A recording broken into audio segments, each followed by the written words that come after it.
No, I'm alright, bud. I'm sure.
Oh, Christ.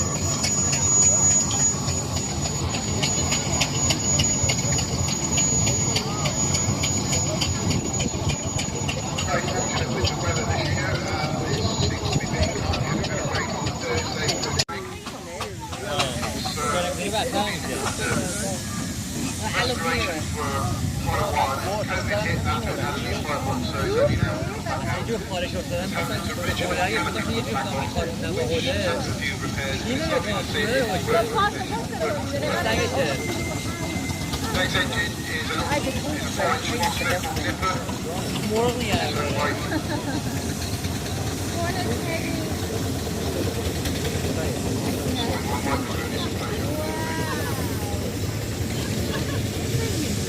Next is Power Steamroller, compound steamroller, Truro City. This work provides light for Truro City Council following the roads of the city.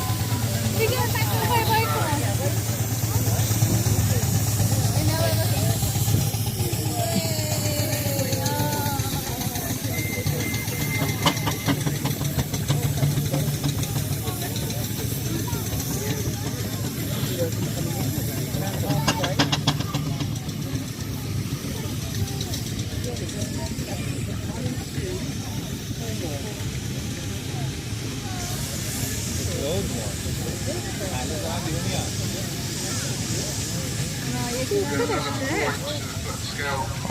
Röra hängslen. Not quite.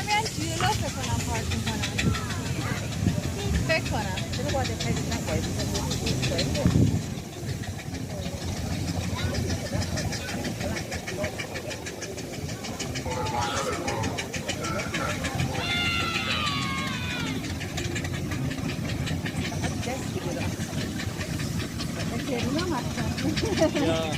Det kan jag ge mig jag hoppas att Kanske According to the book. And the young man on the train there is probably one of the another one, sorry. The owner of his son is very, very keen enthusiastic.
How many more? Just that one right at the end there. See the little blue one? Right at the end? And that's it. Next engine is Lady Gwen. It's a power single-cylinder steamroller. It was delivered in 1932 to Bedford Station for Harding Goods on the Stoke Centre. Worked with them until 1964. Lady Gwen recently come out of having a major boiler overhaul where many of the parts have been replaced. Work was completed by Sanders and their friends, and by Josh and Jacob Sanders.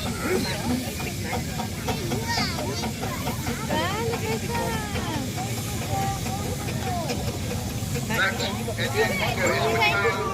It's early 1970s. By the Department of Agriculture at the end of the First World War. Spent much of its life in Ireland being purchased by John Wakem in 2002. Well-known, often-recognised engine throughout its Cornwall, and it's moved to its current owner in 2021.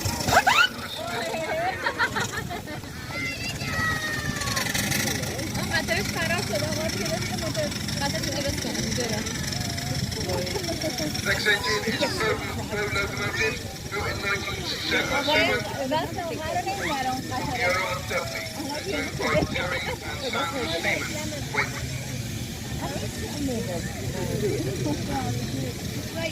We have a huge debt of gratitude to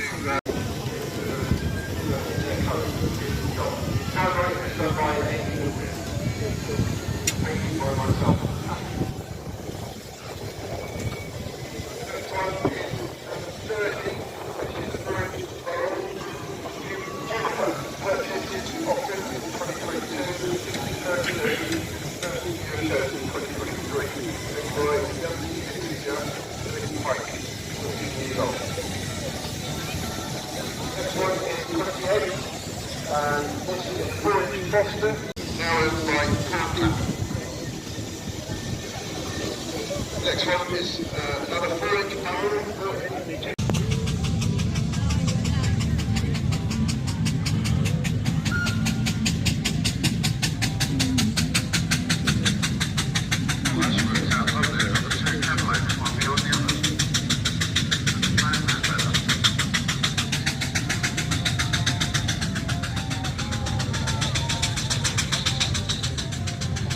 That's not really gonna work, is it? The bars are in the way. Go to the bar. Got a lovely display of Austin 7s coming in. So from the Austin 7 Club, including a rare Dunlop van. There was only 4 of those ever made.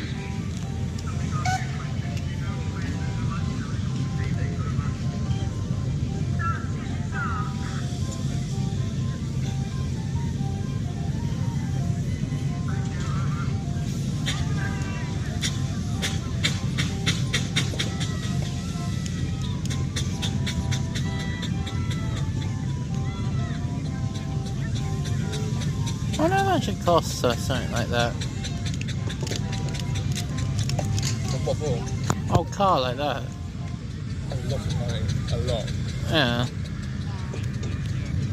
And it's finding the parts to keep it going, isn't it? Oh, Yeah, it'd be very expensive to keep running.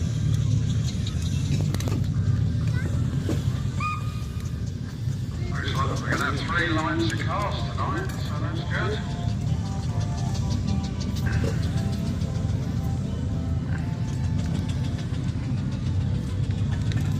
Wow, stunning. Beautiful Vauxhall.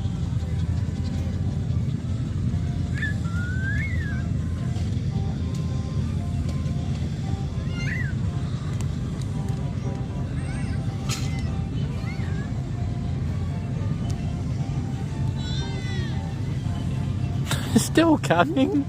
Yeah, yeah. I think that's it. Yeah, my plan is I'm gonna post all this stuff on YouTube. Okay. You know the videos you took? Could you send them to me? Yeah. So as to make into one big video and... What, the music has stopped? No. It's like copyright, but... I don't think I'm not in there. That's cool. It would be your voice, but you've talked in tons Yeah, of... that's fine. There we are. Good. Right. Wonder if we got any more? I thought you got me on the video. No, I didn't. Beautiful. I got the back of your head, but I don't think that matters, does it? Yeah, I think we got a couple more come in that are stuck behind the showman's engine there.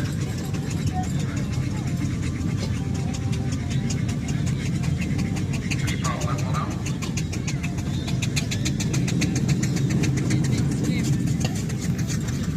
Yeah, we'll get them in and pump them up now.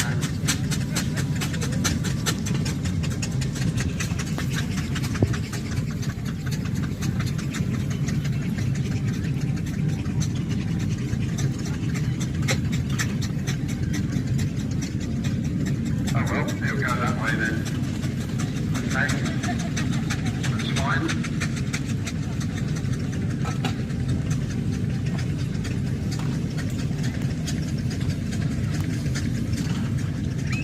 Right, where's he gone? Let's get you in.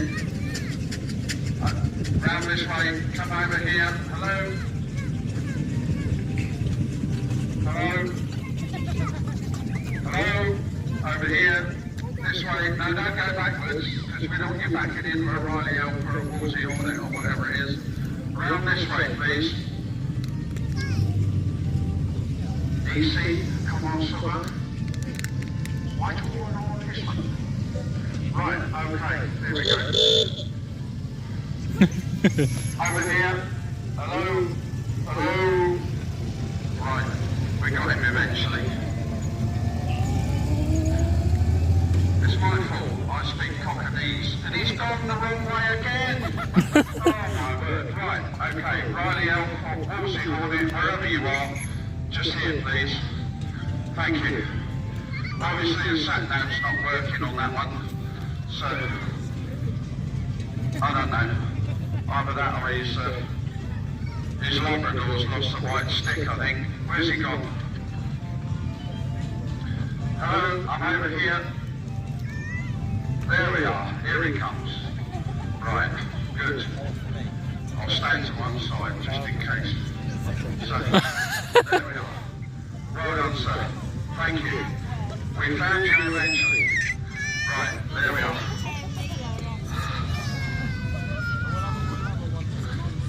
Well, that was interesting.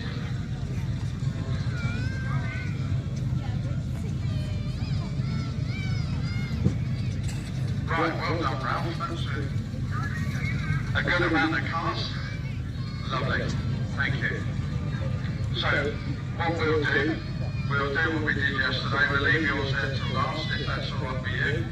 And we'll start with the Model T. So I'm just going to turn my radio off, because otherwise it comes up on the PA. Okay, so gentlemen in the black Model T, forward please.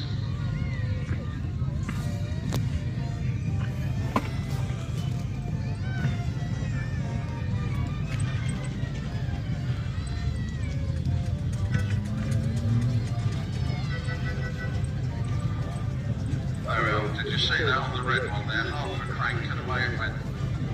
Drop me radio, thank you. That's twice today I've done that. Thank you, Ralph.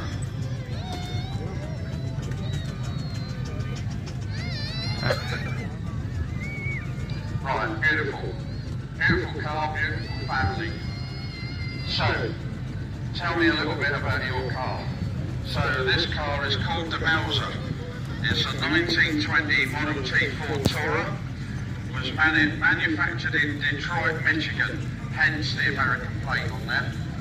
So it was imported to the United States from the United States in 2012 and was purchased by the current owner in 2021. During his ownership, I have had to complete a full rear axle rebuild, a light engine rebuild. The car is mostly original with a small addition of the explosion whistle. This is a small whistle mounted in the spark plug hole that vents the engine compression when the valve is open to create a high-pitched noise. And there it is. You sure that's not a parrot? Yeah, there's no somebody hiding under the bonnet hitting a parrot on the head. No, it's definitely a compression whistle. These whistles are believed to be from the Prohibition area, where bootleggers would sound them to alert others of the authorities' presence. What a great idea. So, long may alcohol reign. But beautiful 1920 Model T Ford Tourer. Thank you for bringing that in. Lovely to see you. What a lovely family. Thank you. Okay, we're moving on now to something completely different. No, it's not. It's another Model T Ford. Okay, and this one is called Gwendolyn. This is 2 years earlier than the one in front. So this is a 1922 Model T Ford Tourer. The car was manufactured again in Detroit, Michigan, and was built for the cold weather climate, featuring a Corsa radiator. It was imported from Louisiana. However, in 2020 by the previous owner, whilst the bodywork was in its current condition of full mechanical restoration required, from the engine to the back axle, the engine cylinders have been removed, valve guides lined, the deck has been skipped, and the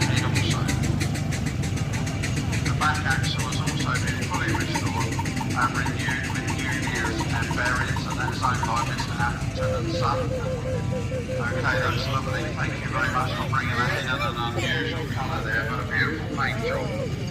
Thank you. Now, I'm going to get this one right today, because it's got the small back window. It's an A30. Excellent, I've got it right. Now, there is a car that will come round in a minute that isn't an A30, but it looks just like this one. So, with these as well, the A30 has a chrome radiator, where the A35 has a chrome outer area with a painted radiator grille. And also, this has got the front guttering above the windscreen, and the A35 hasn't. And the side lights on the front are fitted up on top of the wings. You alright, bud? Rather than in, yeah. That's good. Okay. And What do you also, think? if you look at an A30, What do you think? it has a smaller back window. Yeah. But other than that, they're almost identical with the Lucas Carl trafficators on the side. This is a 4-door version, and the trafficators work. There we are. We can see that sticking out there on the side of the vehicle. Thank you very much for bringing that in. And as well, I don't know if you know, but they also turned that engine on its side on the A-Series engine and used it in the Minis. So we have a beautiful Singer Vogue here with the twin headlights, etc., period wing mirrors and the sun visor. And I would say that this is 1966. Yep, spot on, D-Reg 1966. Lovely car, sounding absolutely beautiful. And this was built when it was the Roots Motor Company before they got sold out to Chrysler. And in our opinion, when it became Chrysler, that's when it started to go downhill. If you look inside this car as well, it's got a period picnic basket on the back seat, all the complete rec seat, with also the walnut trim on all the doors and the dashboard. Looking absolutely lovely. And you might listen to that engine and think, do you know what, it sounds a bit tappety, but these Roots engines, 1725cc, needed to be a little bit tappety to give them that extra bit of oomph. If you close the tappets down till they didn't rattle, then they didn't seal properly, and you lost a lot of the compression. So that was lovely. Thank you for bringing that in. Lovely to see that number 73 in the programme. Beautiful car, and semi-white wall tyres there with the original hubcaps. Now we're moving on to a lovely MGB in BRG, British Racing Green, and I'm going to hazard a guess, being an R-Reg, it's around about 1976. It is spot on, and we've got again the period bonnet rack there with the picnic box. And how long have you on the car, sir? You've had it about 5 years, and did it need a lot of work? Right, okay, so you had it reshelled. Yeah, lovely, because on the early MGBs as well, the bulkheads used to go, and also the rear suspension mounts in the boot. So lovely, and it's looking absolutely lovely, and it's got the roll style wheels on there as well, and it's sounding absolutely beautiful. Thank you very much for bringing that in, sir. It's nice to see cars with a bit of chrome. Now this is quite a rare car, there's not many of these left now. This is a Triumph TR2, and I was gobsmacked because there's 2 of them here today, and you don't see many of them at all. Beautiful. Sorry? That's nice. Very rare. Half door. Yeah. No sill either, the door goes straight down to the bottom, and the other one's got the sill, so that's the difference. Yeah, and the very fine chrome wipers there. Do they work on vacuum, or are they electric? Look at that, beautiful. I remember years ago I had a Ford Consul that had vacuum wipers, and the faster you went, the slower the wipers went. They were terrible, absolutely terrible. And that is absolutely brilliant. And it's, have you had the car long, sir? You've had it 54 years. Wow. No wonder it's in such beautiful condition. No, it wasn't like this 5 years ago, he said, so we've done a lot of work on it. We obviously love the car. You travelled from your wedding in it. That's nice, so plenty of memories. Yeah, all good ones? Oh yes, she says, oh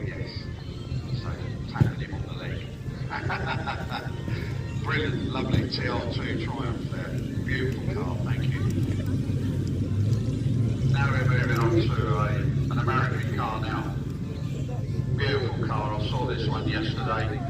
It's got the radio built into the dash. The gentleman said to me, whilst the outside has had lots of work done on it, the interior is absolutely original. And we can see there that when you have to remove the outer part of the shield for the wheel arch to change the tyres, etc.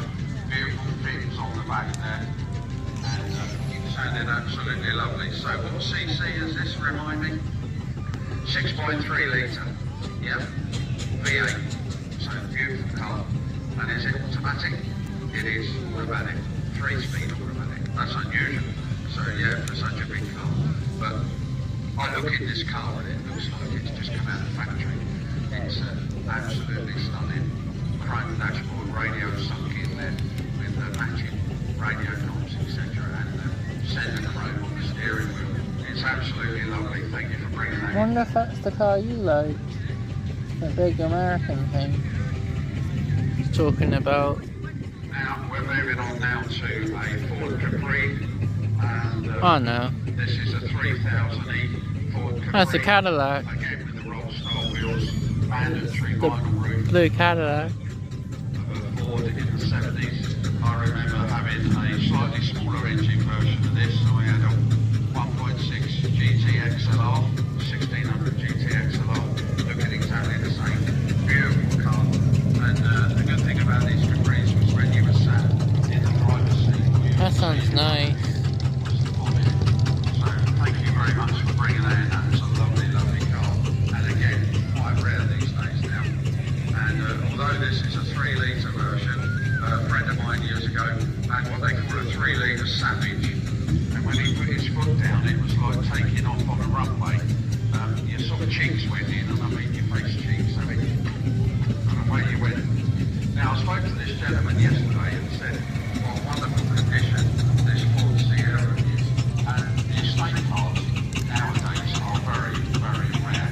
Tell me a little bit more about the history. She told me yesterday. It was up on blocks off the floor for 31 years. Yeah. 38,000 miles genuine on the clock. Yeah. In excellent condition. I mean, I've You okay? never seen a Ford Sierra other than those that are new in the showrooms looking as good as this one. Yeah, you need to be proud of this car. It's absolutely lovely. Thank you very much for bringing that in. So, there we are, 1.6 GL Ford Sierra. And we're staying with Fords, but we're moving on to a Mustang owned by a friend of mine. Well, he is a friend, I think, called Anthony Wakefield. He's local. This is a lovely V8 Mustang. The car, surprisingly, is actually noisier than he is. So, how long have we had it, Anthony? About 11 years now, yeah. Much work done. Rebuilt it, completely rebuilt, yeah. It sounded absolutely lovely, and it's looking nice. And wide extra 5.5 shades on there, so looking good. So, give us a first.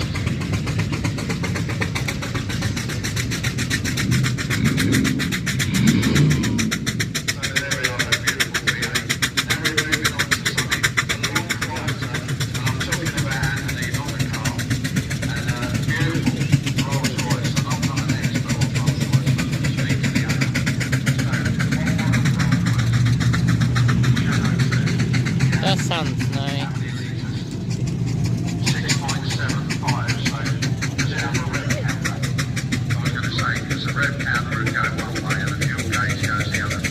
I'll tell you a true story. When I left school in South London, I used to go to Balham Boys School in South London, and a mate of mine got a job in Jack Barclays down in Battersea, that was the Rolls Royce dealer in London, and the guy came in one day and asked to show my mate was only polishing the car, and he came in and spoke to the salesman, this guy, and he said, how many miles to the gallon does it do? And the gentleman looked at him sternly in the face in his three-piece suit and said, sir, if you have to ask that question, you can't afford one. Thank you. And walked away. Absolutely beautiful car.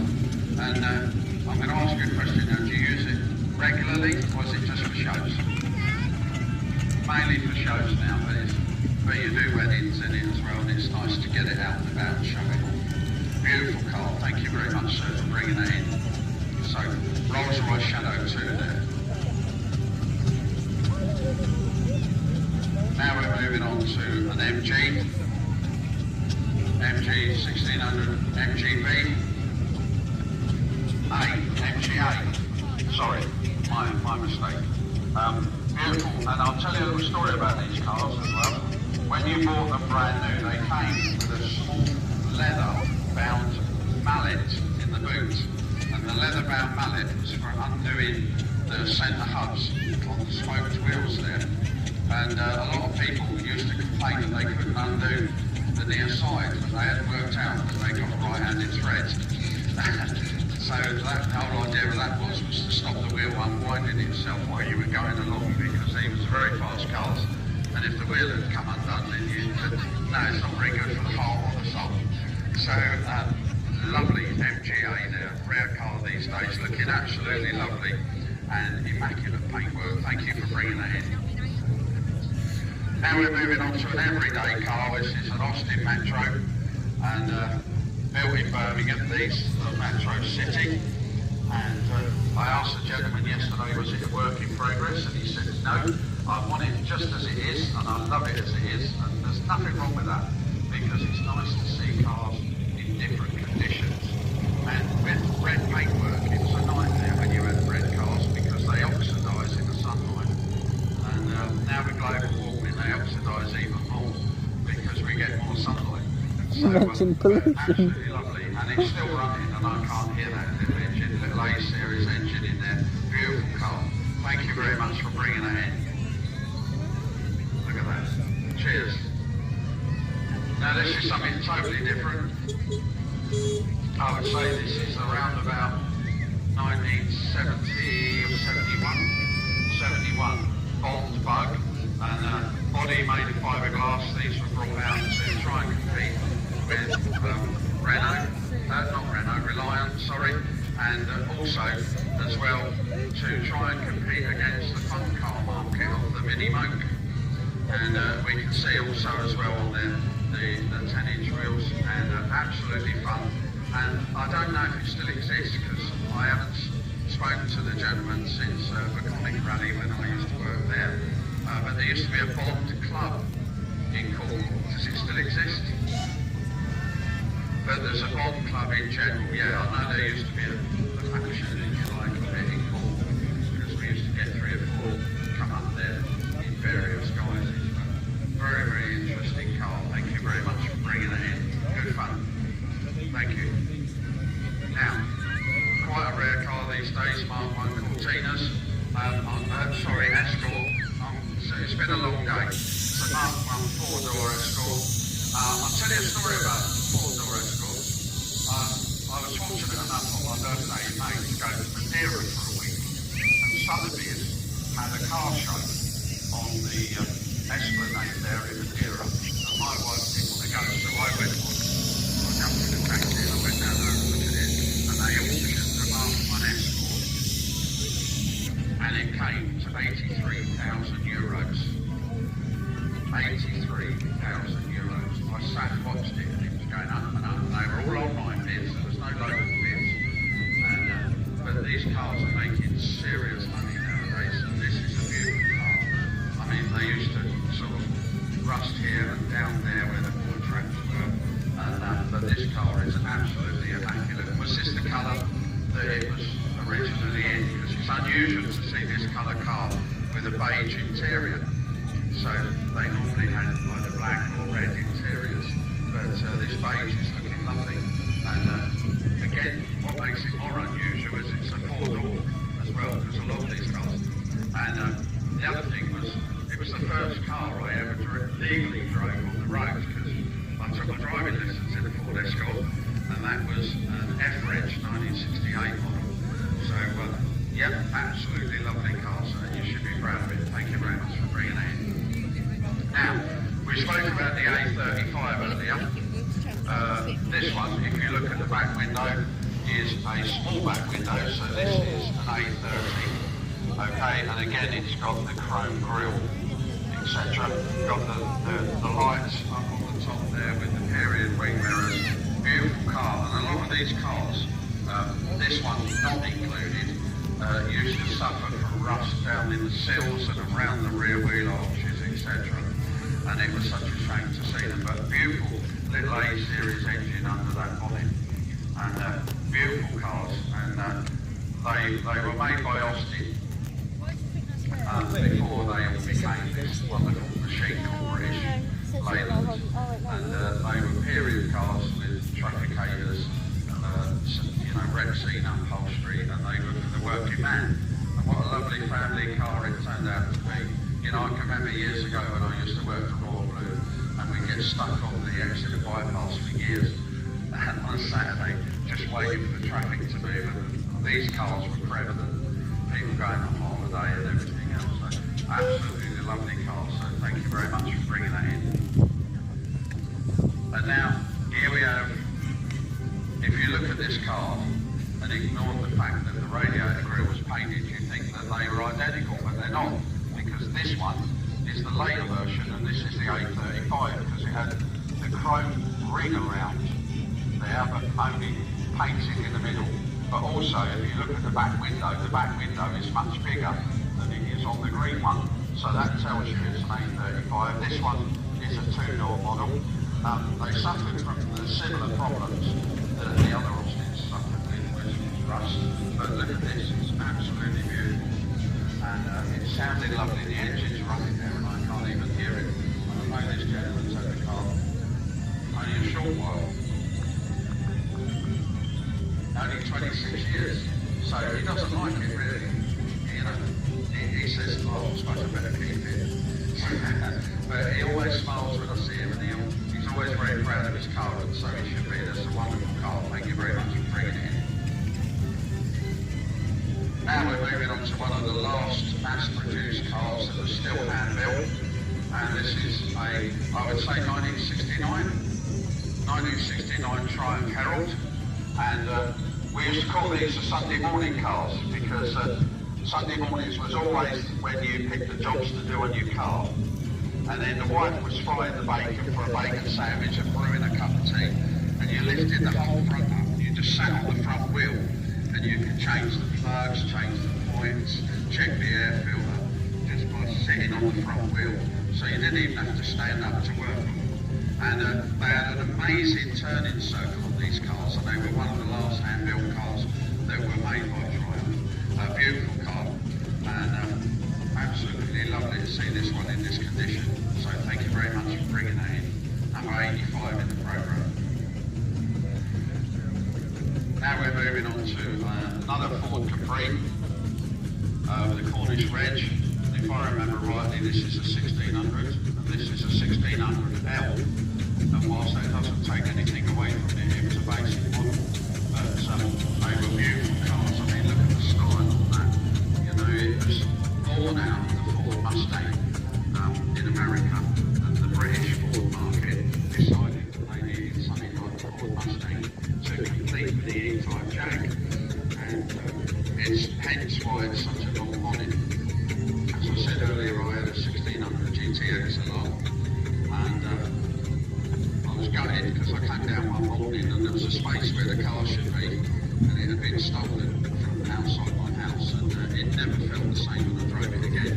But this is an absolutely beautiful example of a 1600 Ford Capri. Thank you very much for bringing that in.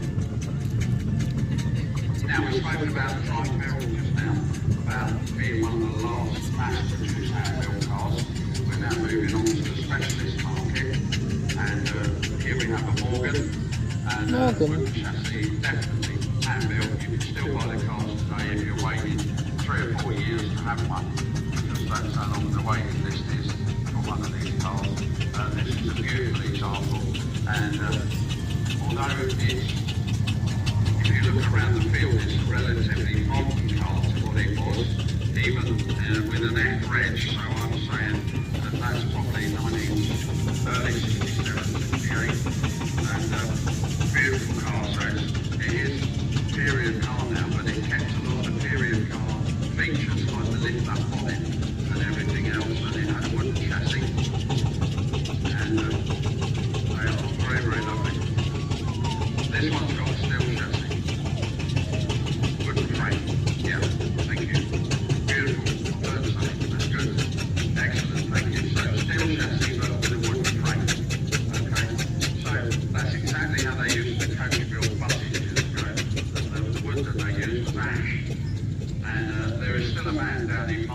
garage that's got a steam tunnel in the boatyard, and he will bend wood if you need wood bending, and he puts it in the steam tunnel for 48 hours, puts it under tension, and then gets you the shape that you want.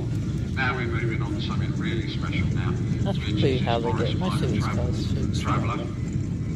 And absolutely beautiful. It's immaculate, this car. I saw it yesterday and I couldn't believe in what good condition it is, even down to the woodwork, etc. And if you've got lots of money, you can import one of these brand new from China, because they still make them in China, but it's nowhere near as classic as this. They still And, make them? There is a company in Portland where you can still buy all the wood made to shape. And again, it's ash, and you can see there over the wheel arch how it's been bent, etc. That comes out of a bit of timber that's originally straight, and then it comes over the top there. And then the reason that it's got this joint here is to give it a bit of flex to stop it snapping under the vibration. And again, look at the back of this car. It's absolutely stunning, and it's got period features in the back, such as the picnic chairs you would have had, and also the picnic basket there. So thank you very much for bringing that wonderful car in. Still enjoying it, thank you. So now, slightly different Mark 1 Escort. This is a Mark 1 Escort Mexico.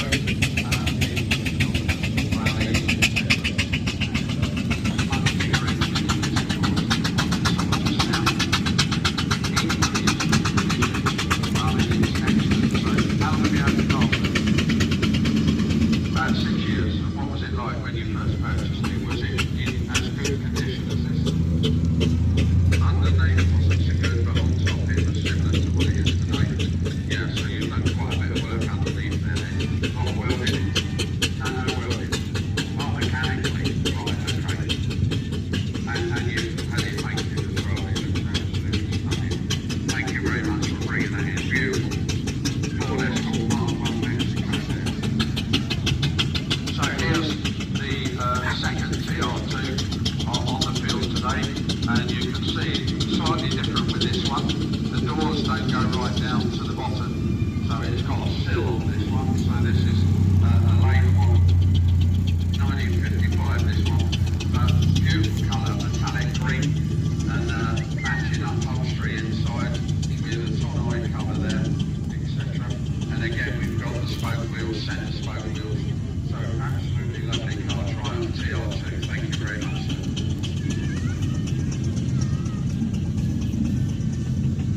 Moving on to the second Cadillac on the field, I need to ask you without. He is flat today. He's only flat on the bottom. So yeah, but he's all right now. Excellent, good. This car has been on the rally circuit in Cornwall for a number of years now. 20 years we've had it. And the amazing bit about this car is he never has to water the flowers and they don't die. So he's had those flowers in there for a good 10, 15 years. Yeah, the bees still land on them. See, that's what keeps them alive, isn't it? So tell me, do you count how many miles per gallon it does, or you don't? You're giving up?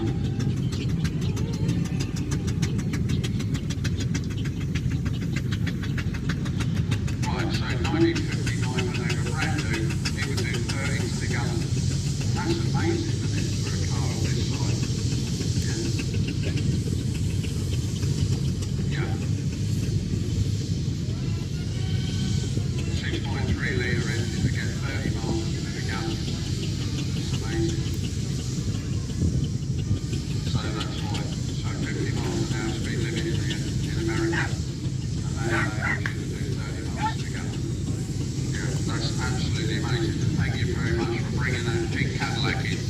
I'll tell you a little story. My predecessor, who was a commentator, and was a good friend of mine, and he couldn't say Cadillac, and he used to say Cadillac.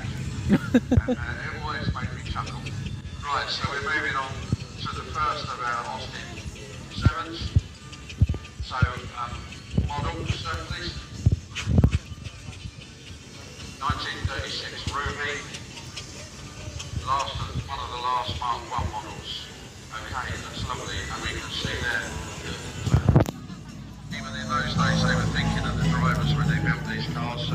You can push the windscreen out, etc. Okay, and lovely Rexine upholstery in there, factory fitted cloth sunroof.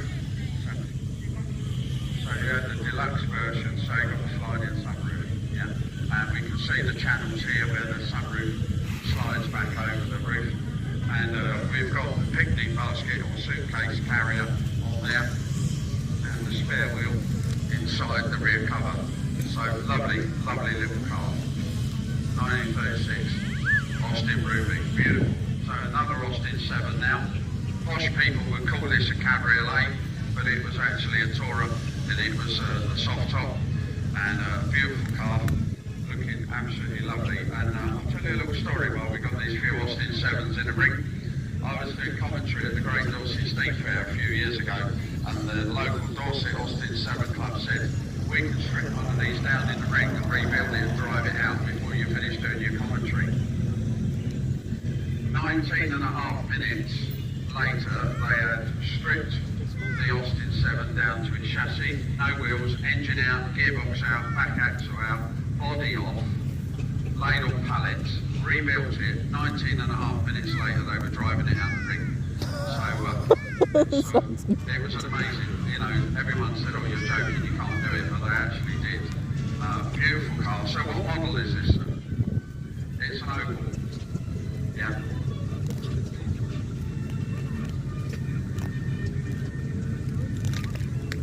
Right, so they used the acronyms of jewellery. So Opal, Ruby and Pearl. And this was the Opal. And that was the cheapest model that they made. Yeah. But no, it's absolutely lovely inside. And have you had it long, sir? You've had it about 8 years. Oh no. So this is the trouble as well when these cars are kept stationary. You know, a lot of these don't have water pumps, and you've got the carburetor straight over the manifold, and what happens is it's it the boils engine the fuel away in installed. the float chamber. The engine installed. Give it a bit of pedal.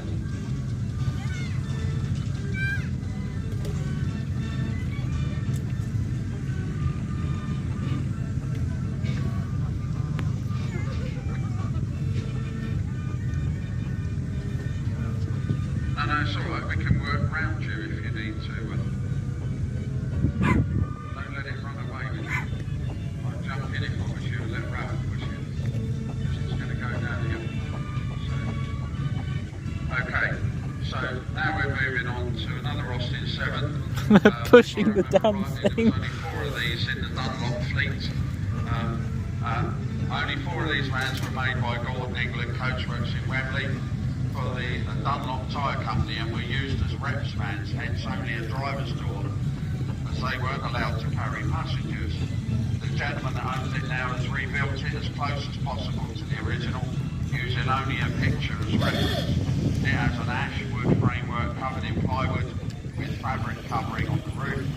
It's owned and restored by Mr. Jeff Blythe of Bideford. Thank you very much for bringing that in. A very unusual vehicle, sir. Thank you.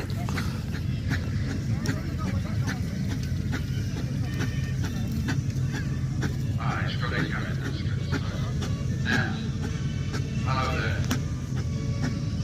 So, we're moving on now to a Morris 10. So this is a Morris 10, and we had a bit of a conversation yesterday. 1939 Morris 10, and you notice that, you know, they built these cars after going to the pub because they put the front doors on back to front, and the trafficators still work. But these doors open backwards, as the gentleman is now demonstrating, which was a wonderful idea, because if you've got long legs, it's so much easier to get out. Absolutely. So, and factory fitted sunroof, and also the tilting windscreen there as well. Lovely car. Thank you very much for bringing that in, sir. So, a beautiful Morris 10. So, another little Austin 7. Number 14 in the programme. So, what model is this, sir? 1933 4-seater Tourer, and with a lovely soft top on there as well, so to enjoy the sunshine when it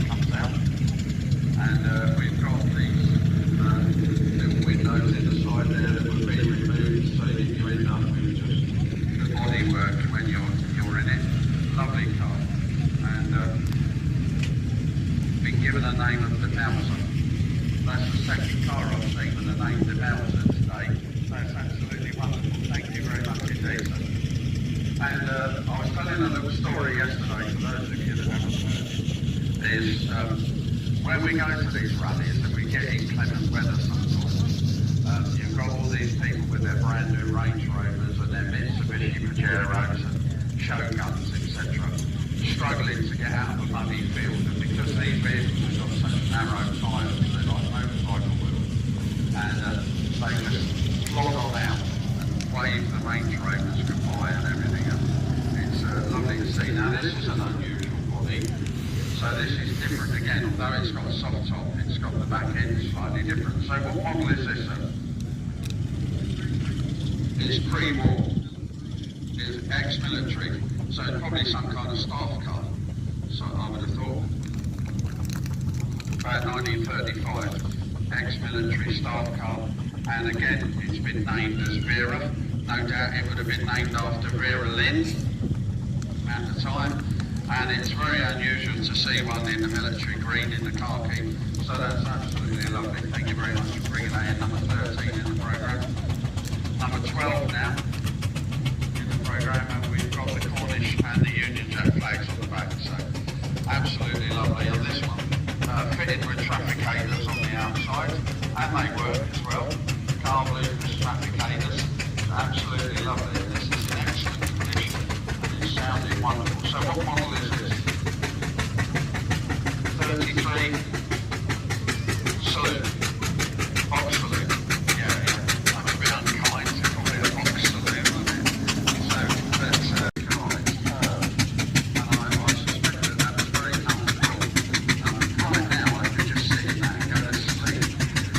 I've been filming so long, it's took up my entire SD card. It's filled up my storage.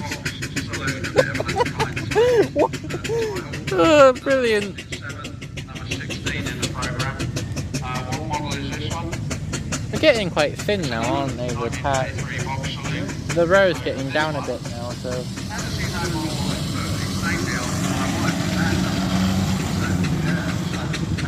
Absolutely lovely. And a nice colour as well. And you'd think being red like that, it would have been a ruby, wouldn't you? But it's not. It's a 1930 box saloon, and we can see there the headlights slightly tilted inwards on top of the... and the reason that they were tilted inwards, believe it or not, was so that you didn't knock them off. They avoided branches and hedges and everything else. So that's absolutely lovely. Thank you very much for bringing that in. Number 37 in the programme, so we're moving up. This one, lovely, that's what I like. Beautiful, saves asking the gentleman lots of questions. So this one's slightly newer, 1938 Austin 7 Ruby.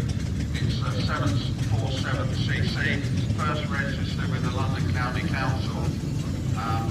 And of course we didn't have the DVLA in those days, the local council did all the registration for the vehicle. And in London as well, if you had a taxi, we had the public carriage office in Penton Street in Islington. And this was a barn find in Abergavenny as a non-runner in 1997.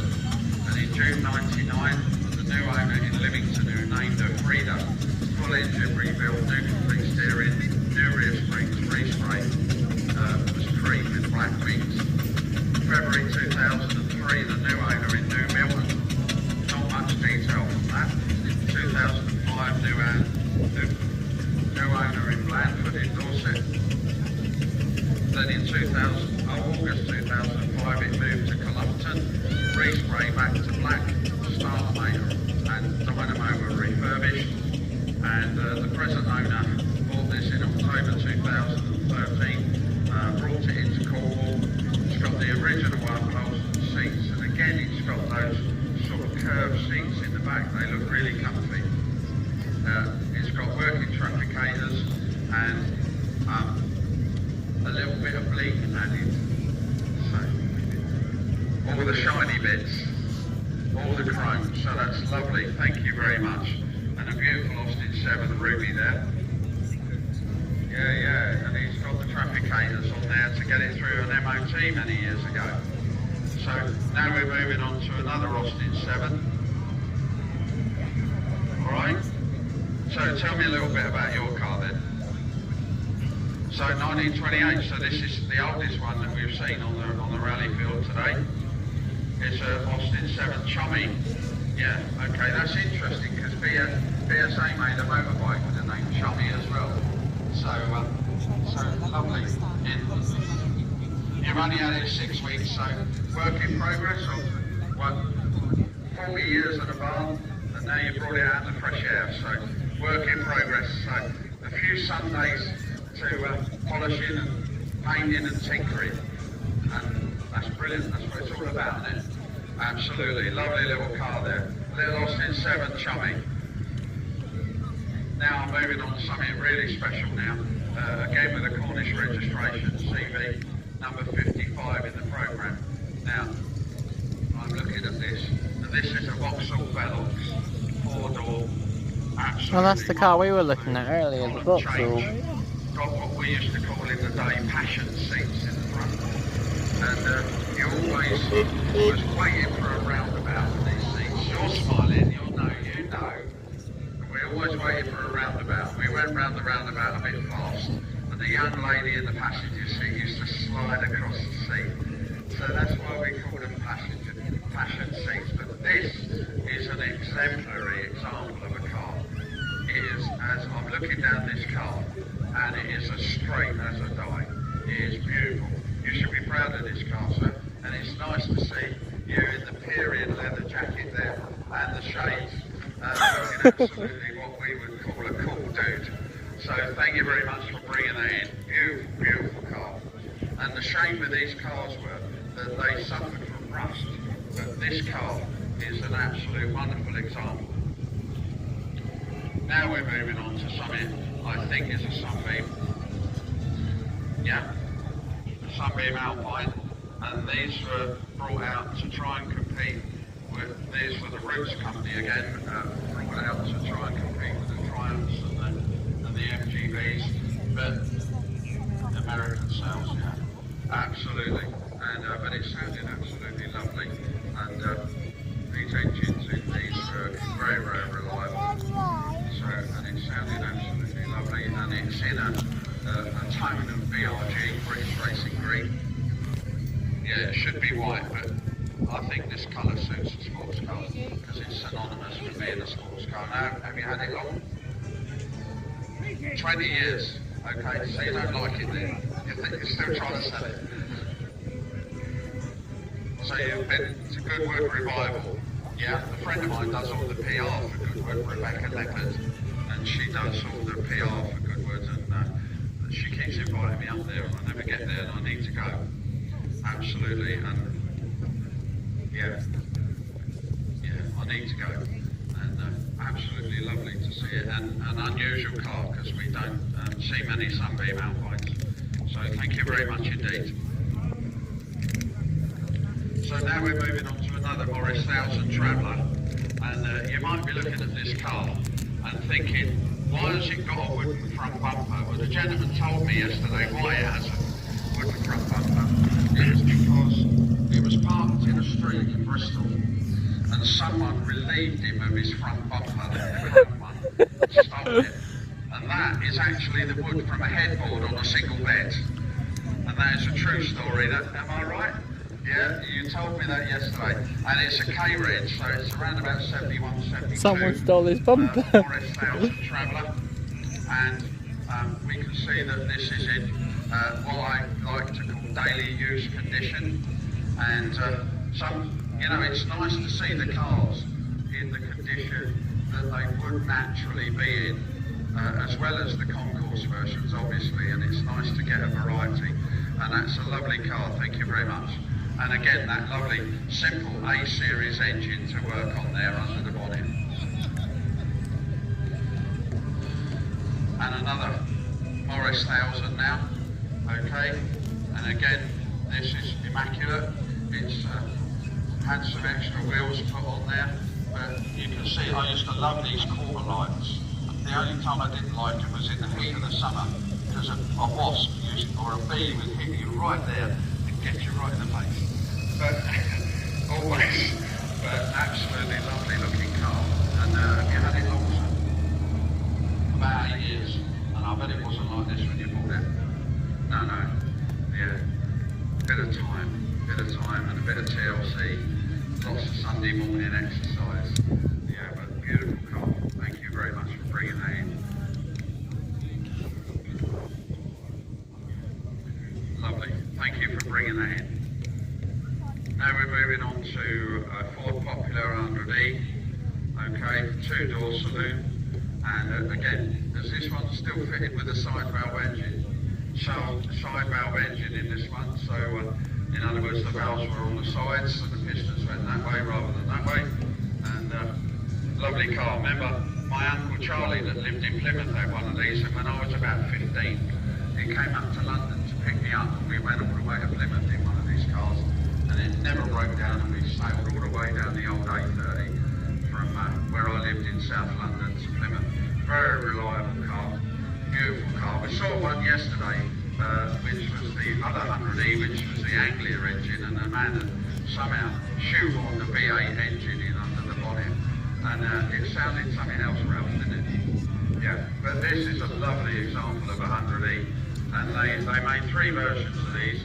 They made the Popular, they made the Anglia, and they made the Prefect, and all had various little idiosyncrasies amongst themselves, but this is lovely.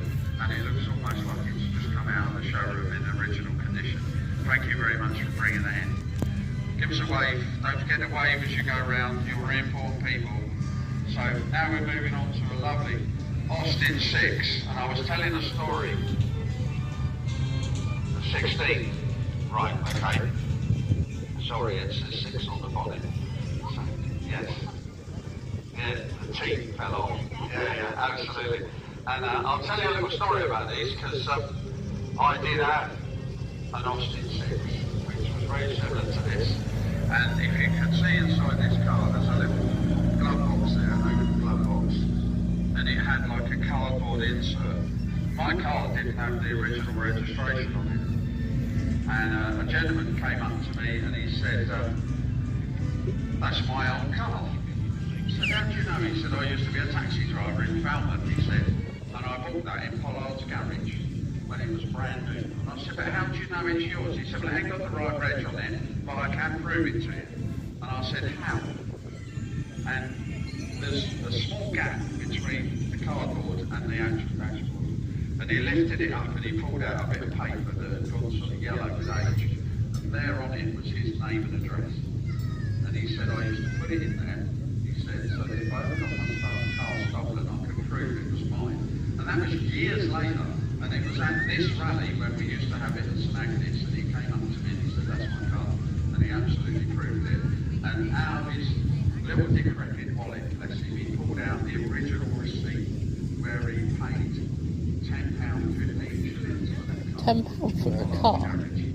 It was an amazing story, and I'll never forget it, and whenever I see one of these cars, I always remember it. And we can see on the back there, the old-fashioned leather suitcases, etc., with the wooden frames, and it's sounding absolutely lovely. Now I'm going to have a look and see if you have. Right, yes, it has. It's got the frames in there because these were 6-seaters, because they've got tiny little seats that flip up as well, and they unfold like an Going to the toilet, Jake. Alright, I'll be where you left me. 6 people in there. They used to be used for weddings and everything else. And this one was a taxi as well. Yeah, they were sort of upmarket taxis, you know. If you wanted to go to the station in style, you booked one of these rather than the old-fashioned taxis, etc. So thank you very much for bringing that in. Lovely to see it with all the running boards on the side. So now we're moving on to a car of 1969 era, and this is a lovely Riley Elf, and it was a Mini with a boot basically, but also Wolsey made a version as well called the Wolsey Hornet, and that was because they had varying degrees of trim. Some had the Wolseys had the walnut trim, etc. And basically it's a Mini with a boot, but they were lovely cars, and you've got that extra luggage space. And when the Minis first come out, they weren't a Mini. We've seen all the old-fashioned Austin 7s going around here today, but the original Minis were an Austin Austin 7. And we're very, very fortunate in Cornwall that there's a Mini Austin 7 that has got the chassis number 00003. It was the third Austin 7 Mini on the conveyor belt, if you like. And although these, if you turn the key, it's got 2-stage keys. The early ones had a 1-stage key with a little button on the floor, and you press the button on the floor, and the vehicles didn't have door handles. They had like a cord that hung down, and you pulled down on the cord and opened the doors that way. But this is an absolutely exemplary example in the original Riley colour that they would have had with the two-tone roof, and that was the difference between the Minis in the early Minis and these Riley Elves and the Wolseley Hornets, was that you could get these particular models in two-tone, where the Minis, until they started doing the red with the black to copy the Paddy Hock rally car, they all came out in one colour, and that's an absolutely credit to you, sir. Thank you for bringing that in. It's a lovely car.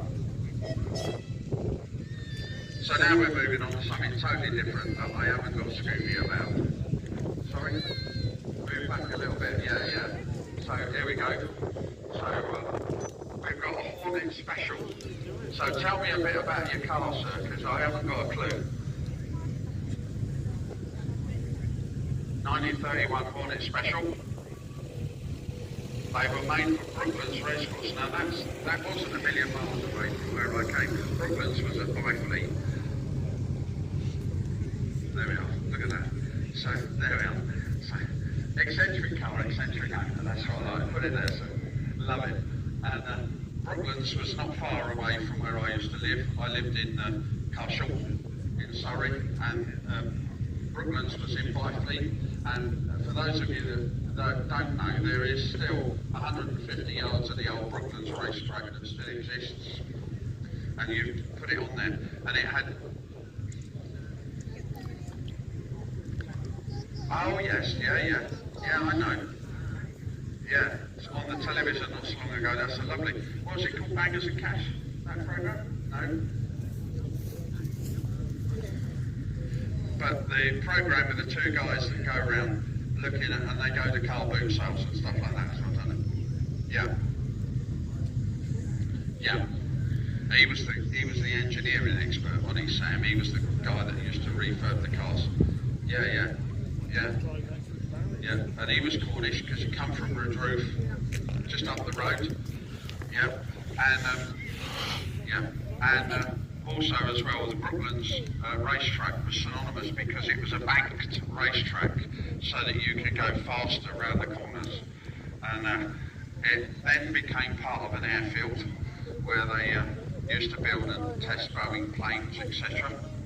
And it's now a museum, the Brooklands Museum, and they have, once a year they have a massive rally there as well, and you want to take that too, so it's like it's going home. Yeah, well you can give it a blast round here if you want, because you're the last car in the field.